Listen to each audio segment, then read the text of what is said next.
le fait que beaucoup d'États acceptent par principe des dollars au même titre que de l'or pour les règlements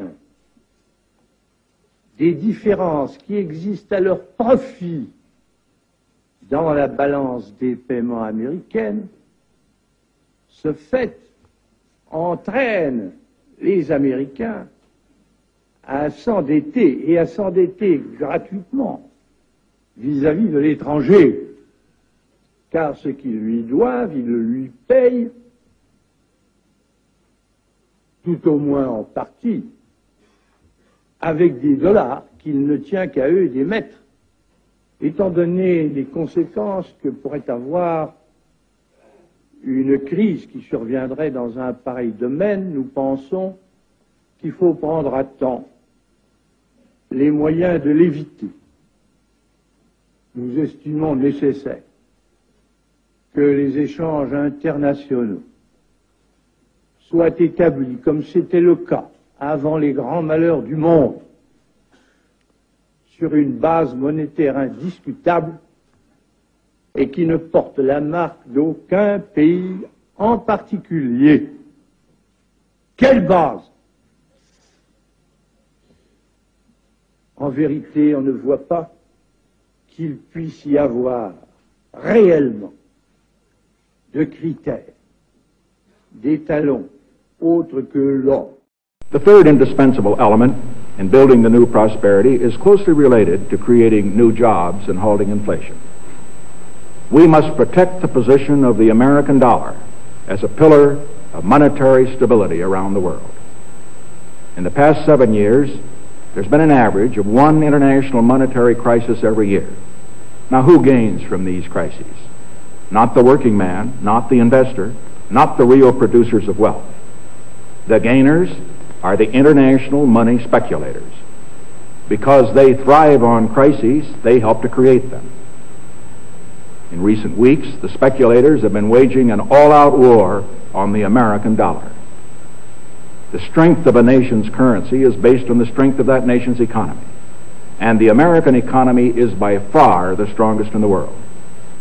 Accordingly, I have directed the Secretary of the Treasury to take the action necessary to defend the dollar against the speculators. I have directed Secretary Connally to suspend temporarily the convertibility of the dollar into gold or other reserve assets, except in amounts and conditions determined to be in the interest of monetary stability and in the best interest of the United States. Now, what is this action, which is very technical, what does it mean for you?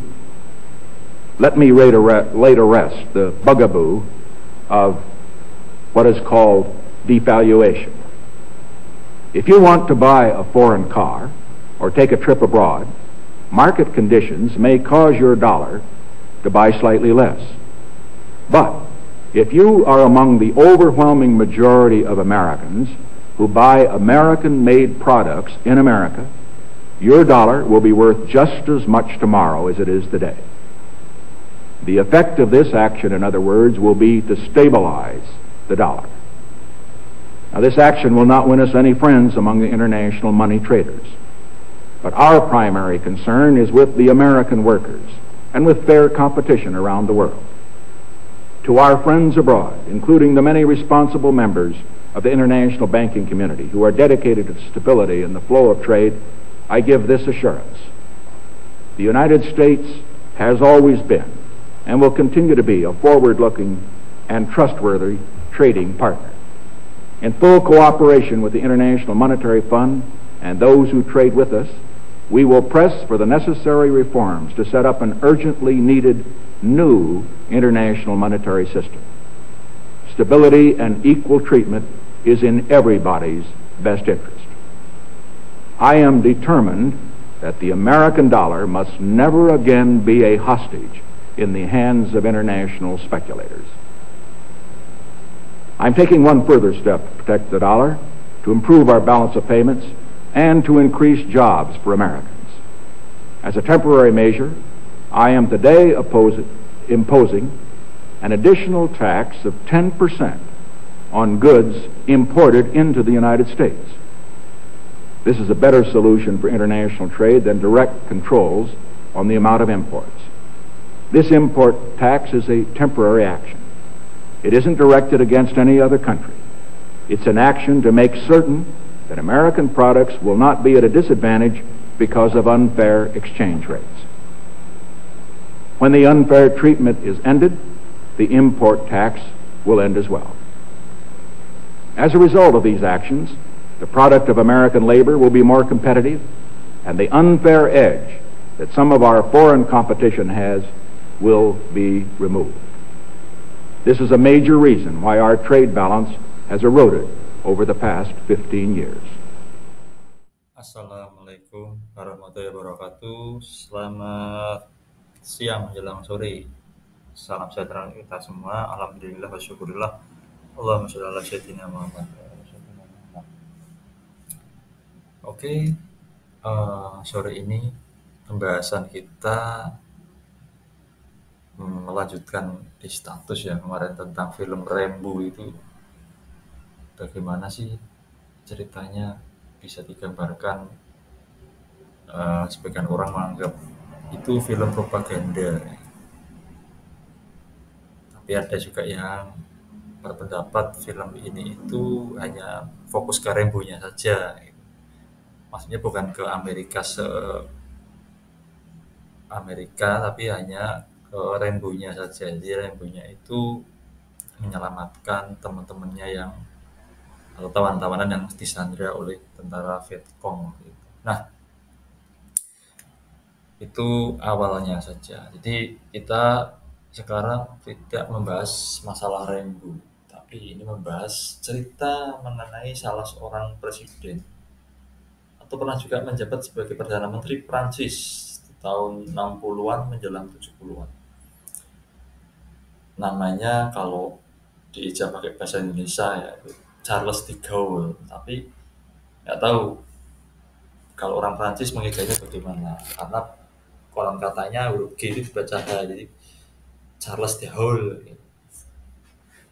Kayak Thierry Henry itu dulu pemain bola sayap ya, penyerang Prancis juga itu tahun 2000-an awal itu.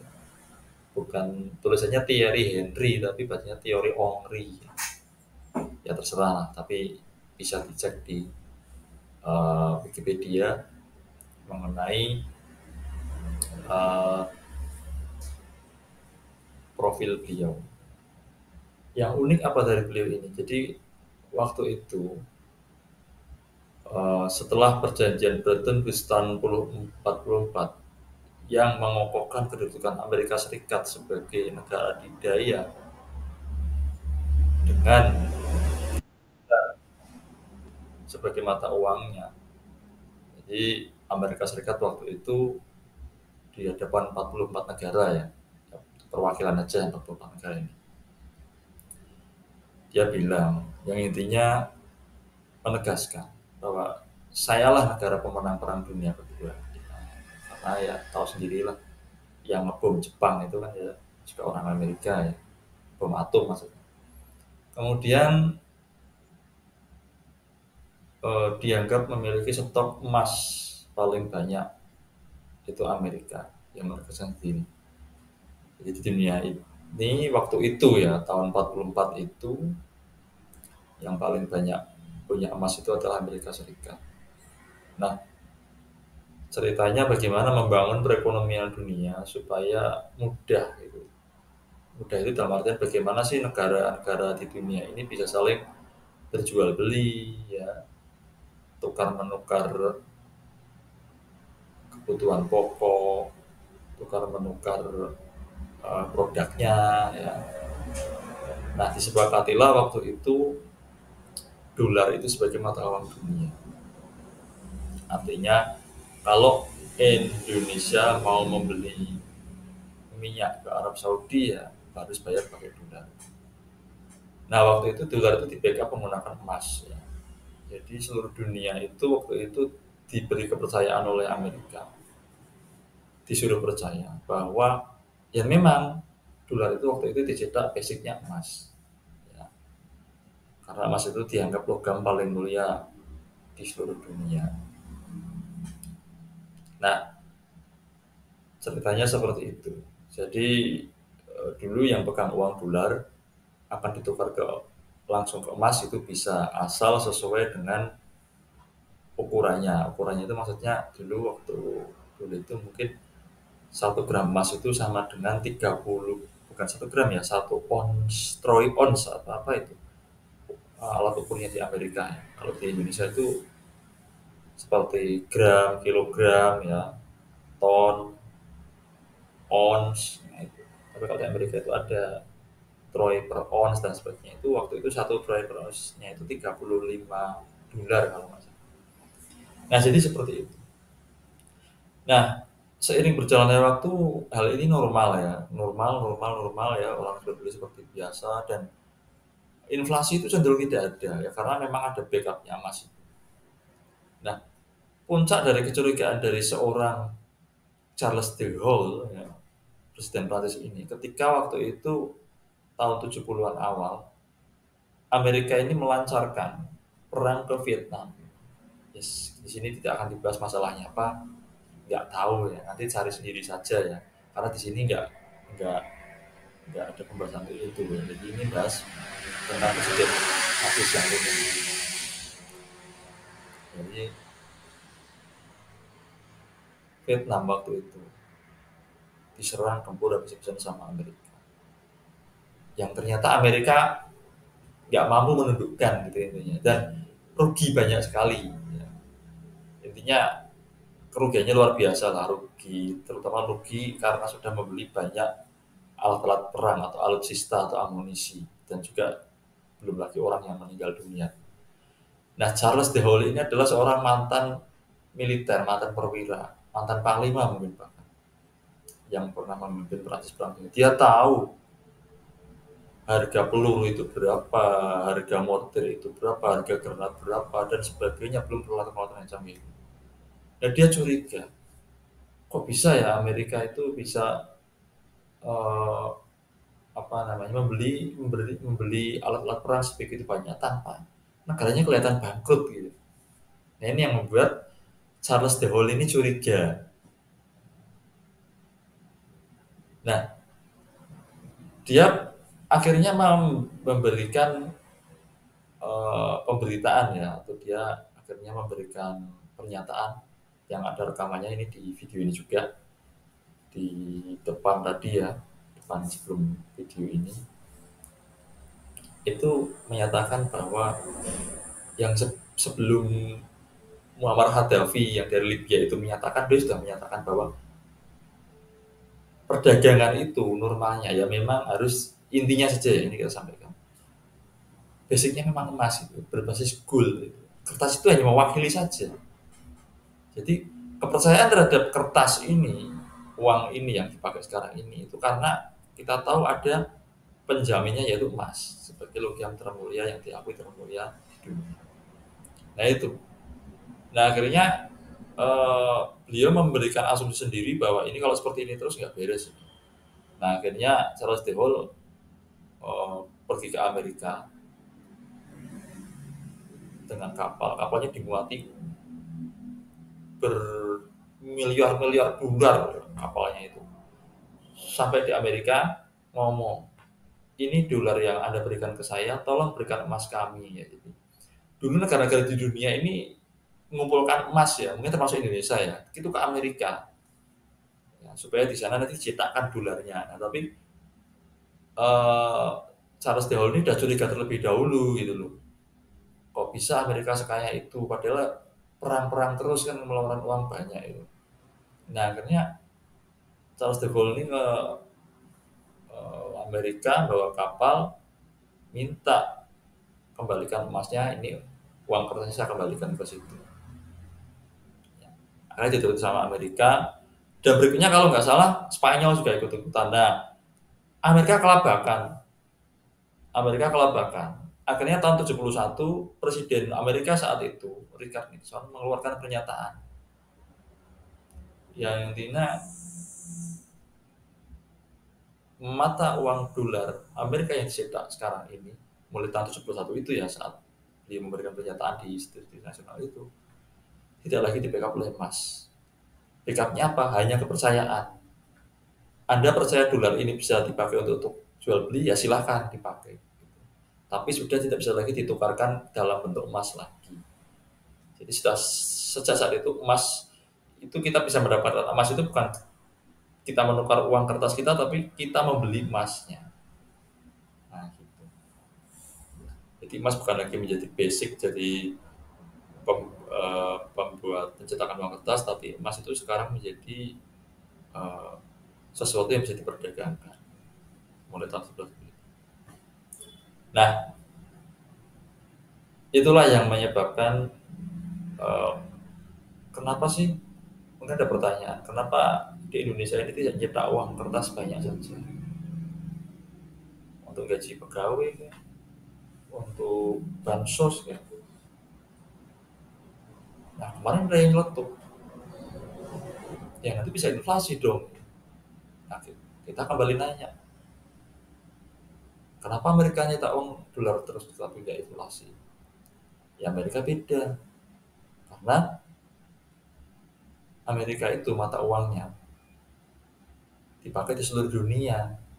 Jadi inflasi yang disebabkan karena pencetakan uang dolar itu, yang menanggung ya negara-negara yang memakai mata uang dolar itu sendiri, ya termasuk Indonesia, jual beli ya kan. Amerika sudah bangkrut sejak dulu. Kalau teman-teman membaca buku yang judulnya The Creator, The Fed ya, Jekyll Island ya, cari aja di internet bukunya Jekyll Island. Mungkin di video saya sebelumnya sudah bisa bahas juga tentang Paulo Jekyll itu ya, di mana para konglomerat itu mendirikan bank khusus untuk mencetak mata uang dolar. Disitulah sudah mulai ada skenario membangkrutkan Amerika. Amerika yang sedang memegang uang dolar saja bangkrut, apalagi negara-negara yang memakai uang dolar yang jelas-jelas sudah tidak lagi dipegang oleh. Itulah sekelumit cerita Charles de Gaulle yang begitu heroik, dan mungkin generasi zaman sekarang tidak pernah mendengar cerita itu, karena yaitu yang ditakutkan oleh para kapitalis ya, para bankir ya, kalau nanti rakyat seluruh dunia ini atau negara seluruh dunia ini akan meminta kembali emas yang dulu pernah dititipkan di Amerika dalam rangka untuk membackup percetakan uang dolar seluruh dunia. Oke, mungkin dari saya hanya seperti itu. Mohon maaf kalau pembahasannya berbelit-belit dan kurang jelas. Tolong tinggalkan komen di bawah agar kita bisa saling berdiskusi. Selamat sore, salam sejahtera, wassalamualaikum warahmatullahi wabarakatuh.